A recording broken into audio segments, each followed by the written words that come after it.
Alright guys, it is time for me to review one of the most controversial films of this year. Well, I should say part one of one of the most controversial films of this year. Anyway, hey there guys, what's up? It's Autobot-Mike18 here with another movie review.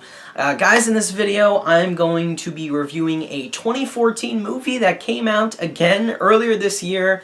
I didn't get a chance to see it right away, but now I finally did get a chance to see it, and I still want to review it because I feel it still might be relevant. There are a lot of 2014 movies I'm going to be reviewing within the next few weeks, guys, that I'm trying to catch up on. Movies that have been out, movies that have reviews up already. And I recently reviewed Locke, starring Tom Hardy, which is up on my channel. I'm reviewing this movie. I'm reviewing, hopefully soon, Under the Skin, Snowpiercer, Life Itself, the Roger Ebert documentary. And I want to catch up on a lot of these 2014 movies. That's what I'm going to be doing within the next few weeks, basically, on my channel, guys. But anyway, today in this video, I'm going to be reviewing, like I said, one of the most controversial films of the year from one of the most controversial directors out there. It's Nymphomaniac Volume I. That's right, guys. I picked up the Blu-ray for Nymphomaniac Volume 1 and 2. I actually didn't even let you guys know I bought this. I bought it because it was very cheap. It was like 20 bucks from Best Buy, and I got it like mid-July, and I watched Volume 1 around the end of July. Now, weeks later, I had been putting off the review and putting it off, and I finally got a chance to sit down. I mean, I watched the movie weeks ago, but I finally now got a chance to sit down in front of the camera and talk about the movie since I had seen it weeks ago. And I haven't seen part 2 yet. I will be watching that and reviewing that shortly. Anyway, the director of Nymphomaniac Volume 1 and 2 is Lars von Trier, one of the most controversial directors out there, so I've heard. And the reason why I'm saying that is because I have never seen a Lars von Trier movie. Nymphomaniac Volume 1 is the first Lars von Trier movie I've ever seen. So this is a pretty big deal for me, because this guy is a controversial filmmaker from what I've heard, so you know, you gotta start off somewhere. So I started off with Nymphomaniac. And I'm gonna get into my thoughts later on in the review, guys. What I want to do right now is get into the plot synopsis of Nymphomaniac. The movie is set in the past and present, with the characters in the movie, with the central character in the movie flashing back to her past life.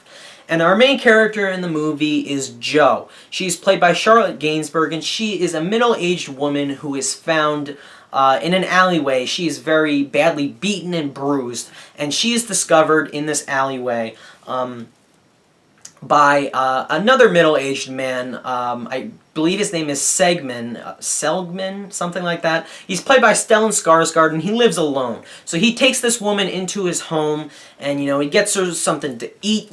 Gets her into his bed to get her strength back up, because she's obviously physically damaged and also mentally damaged, which I'll get into. And as she's, gaining her strength back, she begins to tell him a story of her entire life, from her childhood all the way to her present-day story. But Volume 1 only covers from her childhood all the way to her young adulthood, as her whole entire life was a nymphomaniac. Now, a nymphomaniac is a sex addict, someone who is always obsessed with sex and always wants it. They love the feeling of it. They always feel it's a good thing, and they always crave it. And that is what Charlotte Gainsbourg's character, Jo, has been her whole entire life. She's been a nymphomaniac. She's discovered the joys of sex at a very young age, and she's just been fascinated by it and obsessed with it ever since she was young. And she flashes back to her youth and her teenage years, and her experiments with, having sex with all these different guys that she's had sex with. And it's obviously left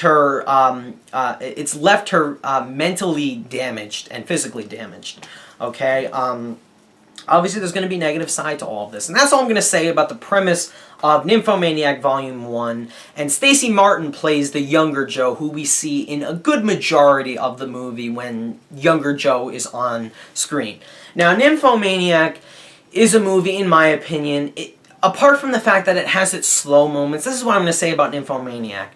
It is a very smart movie in that the writing, I like the subject of the movie, that the filmmakers, namely Lars von Trier and everyone else who worked on the movie, I love the subject that they tried to tackle. And as a result of that, the writing turned out to be pretty decent. The movie's filled with a lot of metaphors that actually do make quite a bit of sense when you think about them. Some fly right over your head. Others actually do make quite a bit of sense. And the movie also has, good acting from its cast. And I feel it has a good soundtrack and some pretty graphic sex scenes in the movie. But the thing about them is, and this really amazes me, the sex scenes, a lot of them are filled with CGI, and you can't even tell because they look so real. And I looked it up because after I watched the movie, I told myself, there's no way the actors in the movie were actually doing what their characters were doing, okay? Because there were some really graphic things happen in this movie, guys. This movie is definitely not for anyone under 17 years old. But, so I looked it up, and yes, they did use CGI, and I have to admit, it was pretty darn good, because it looked very real, in my opinion. So even though this isn't a perfect movie, or it's a decent movie, I like aspects of it, and there are other aspects I didn't really care for, and I felt could have been improved on. But one thing I really like about Nymphomaniac, and why I feel it's a film that sort of stands out as opposed to a lot of other similar films we might have seen, is that the subject they tackle is something that is important, because what they're going for in this movie is that the main character is a sex addict, and she only cares about sex, and it shows that being a sex addict and being, craving sex and being obsessed over it can definitely lead you down a bad path. And that is a good thing that is portrayed in this film, because it shows that there are negative sides to sex, which is just glorified a lot nowadays in the media and glorified in movies and everything. They sort of breeze over how bad it can be if you start to crave it. Not saying sex is a bad thing, but if you start to obsess over it and only think about that, and in turn become like a nymphomaniac, a sex addict, it can become a bad thing. It can have negative aspects on your life, and that is why I'm glad that the filmmakers explored this subject of the movie, and that's something I actually really enjoyed about Nymphomaniac. They're tackling a subject matter that needs to be explored, okay, and that's what I really liked. There isn't always a good side to sex addiction, even though some people are like, oh, sex addiction, there's nothing wrong with it, it's great, I love being addicted to sex, I love it, personally, okay? There are negatives to it, and the movie explores that, and I really like that about the movie. Now, getting into the performances of the cast in the movie, I will say this much, especially in the very graphic scenes that are in this movie, you need to get a very sexually appealing, seductive actress, and they got Stacey Martin playing the young Jo. I think that was a very good casting choice, because she's a newcomer. This is like her first major role. You know what? I gotta say this much about Stacey Martin. She's sexy, she's appealing, she's seductive, and she did a pretty darn good job in the flashback scenes portraying the younger Jo. And they obviously put her through a lot, even though she's not actually doing what is happening on screen. Her character still has to go through a lot, and she did a very good job portraying that character, and that is something I did like about the movie. Now, getting into Charlotte Gainsbourg's character, she plays the older Jo, and you could tell she's very physically and mentally damaged from her bad experiences in the past as a sex addict. And the movie, this is only part 1, so obviously worse stuff is going to happen to her in part 2. So I haven't seen part 2 yet, but you can tell that she's going to be led down an even worse path as the film progresses, as both parts 1 and 2 progress. But she did a very good job portraying the damaged Jo, okay, who obviously is starting to rethink her whole outlook on life and her outlook on sex addiction as the film is playing, and as she's talking to Stellan Skarsgard in that bed that she's laying in. The rest of the cast, Stellan Skarsgard plays this sort of, helpful, intelligent guy who's living on his own, and he's sort of trying to be helpful to Charlotte Gainsbourg's character, and he knows one or two things. He sort of can connect or relate. The thing I liked about his character so much was that he relates what she's telling him to experiences of his own, even though he hasn't had similar experiences. So I thought that was pretty cool. His character was overall very well written. And then you have Shia LaBeouf in the movie, Uma Thurman, Christian Slater, and Connie Nielsen, all in supporting roles. Shia LaBeouf, you know what? Bash the guy all you want. He's a good actor. in my opinion, I thought he did a good job in this movie. And you could bash Shia LaBeouf as a person. Don't bash him as an actor, because the guy can pull off a good performance here and there. Overall, I would say the cast they all gave committed good performances in the movie. Now, what I want to get into next, guys, is my overall rating of the movie, my thoughts on the movie, because I do have a few criticisms, along with a few other things I didn't really get into yet. What I'm going to say about Nymphomaniac: it's a movie that is definitely not for the faint of heart, in that I do not recommend this movie to anyone under the age of 17 unless you can handle something this mature, because this is definitely not for anyone below that age. There's a lot of graphic stuff that happens. Apart from all of that, there's a really good central subject going on in this movie, and I loved how it was portrayed in the film. There's some very great images. The movie is as a whole, it's very well directed. The acting is great. The soundtrack is pretty good. I really enjoyed the ending of the movie. For that reason, apart from some flaws I had with Nymphomaniac Volume 1, I'm going to give this movie a solid 8 out of 10. I would have went higher, but I did have a few complaints with the movie. Now, what I really enjoyed about Nymphomaniac, as I took a while to explain in the beginning, I really was drawn into by the film's strong premise. And even though the movie loses me in like a scene or two in regards to they dragged it out a little bit, things got a little weary, a little boring, I gotta say, for the vast majority of the film, I was attached to what was going on. I was curious and intrigued to see how everything was going to play out, how everything was going to unfold, how the character of Joe is going to get out of the situation. I feel that the subject of sex addiction, the subject of sex in general, of lust, and the fact that the characters in this movie, or Joe in general, she is having sex and it's not out of love. It's completely out of lust and for her own desires. I love how all of that is portrayed in the film. The writing as a whole is very good. The dialogue between the characters is good. The scenes that could have been boring are the scenes between Stellan Skarsgard and Charlotte Gainsbourg. Those are the scenes that could be boring. They actually aren't. They are very engaging, in my opinion.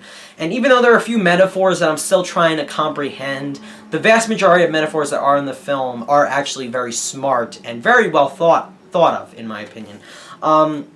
The cast as a whole, they all do a really good job in the scenes they are given. Very graphic scenes they had to do, and I think they did a very good job portraying that. Lars von Trier, interesting direction from him in this movie. It's something I'm not used to, and that's something I like. I like when directors change things up a bit. You know, he gives us these vivid images, you know, that pop up on the screen, and the way his films are cut or presented in general, I enjoyed it. You know, the movie as a whole is very well directed from Lars von Trier. The soundtrack was pretty darn good, in my opinion. There's a few songs that stick out in mind. I thought the ending of the movie was very good. I really liked it, and it really is getting me excited to see where the story is going to go for part 2.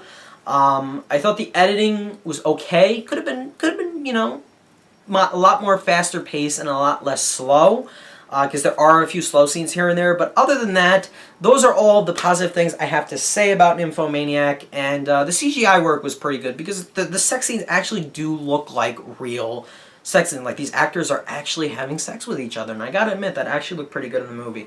Now, getting into the cons I had with the film, like I said earlier, I feel that there are scenes where things do sort of drag on at a very slow pace. There's one, the movie as a whole is broken into like chapters. One of the chapters was so boring, I just couldn't wait for it to end, to be honest. And it's stuff like that that kind of detracts from my, I'm not going to say enjoyment, because this isn't a film I would enjoy watching. It's a very dark and, you know, very somewhat disturbing movie in that how graphic the things are in this movie. Not going to say it detracted from my enjoyment, but there are very slow scenes in the movie that do take a while to go on, and it kind of got me a little weary, and I kind of started saying to myself, come on, keep the film going, got to keep it going. The movie's long as it is, don't want it to drag. And that did happen a little bit, and there also are a few characters that are a little underdeveloped. They're kind of just there. They didn't really need to be there. They're not necessarily necessary in the movie, and there's a few outrageous scenarios that happen in the film. Those are really my 3 biggest complaints with the movie. The movie as a whole is very odd and strange, okay, in that its style and its its presentation. But in the end, I'm going to say that this is an important movie in the subject matter that it tackles, and it's a movie that is executed very well with its performances and its directing and overall its editing. So for that reason, I'm going to recommend Nymphomaniac to anyone over the age of 17 who handles movies like this. As long as you can handle movies like this, then you can definitely watch the movie. Anyway, guys, if you've seen Nymphomaniac, let me know what you thought of it down below in the comments. Like I said, gave it an 8 out of 10. It's an okay movie, but I'm definitely intrigued to see where Part 2 is going to go. I didn't hear the best things about it, but I definitely do want to see where the story goes for Part 2, Volume 2. So anyway, guys, thank you so much for watching. I really appreciate it, and I'll see you guys in the next video. Bye.